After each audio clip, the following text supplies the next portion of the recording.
មខ្ញុំក្នុងភ្នំដងរ៉ែកសុំលឹងស្រង់ទឹកភ្នែកក្រោមដៃមេឃងងឹតតំបន់សមរភូមិផ្សេងខ្មៅចុងចិត្តបងប្អូនរួមមើលយុទ្ធមិត្តប្រយុទ្ធតស៊ូខ្លាំងក្លាសង្គ្រាមឈ្លានពានពួកសៀមអបព្រៃរំលោភអង្គធិបតេយ្យលើដែនដីខេមរាពលីយុទ្ធជនព្រួតប្រាំងគ្រួសារប្រពន្ធកូននៅខ្លោចផ្សានេត្រាឃើញហើយស្រណងបងប្អូនភៀងសឹកភូមិឋាន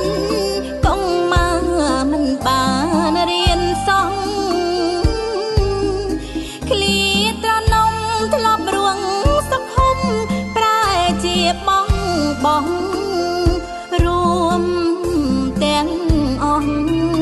សពរងខ្មែរចេញជួយខ្មែរ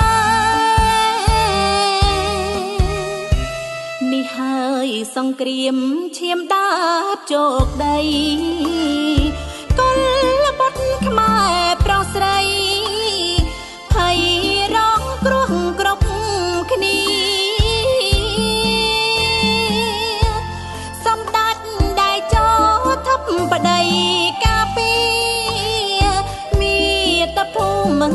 កម្ពុជាឧពាស្វែងរកសន្តិភាព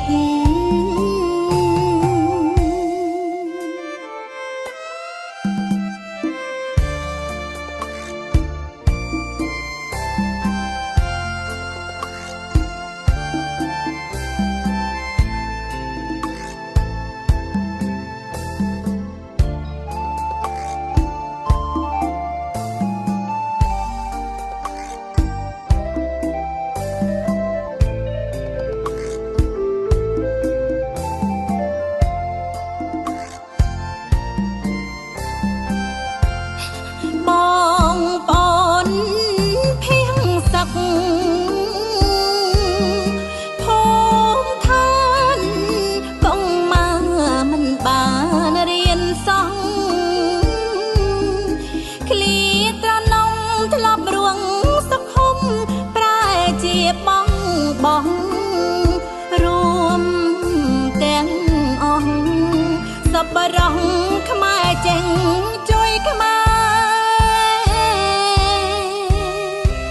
នេះហើយសង្គ្រាមឈាមដាបជោគដីកុលបុត្រខ្មែរប្រុសស្រីភ័យរងគ្រោះគ្រប់គ្នា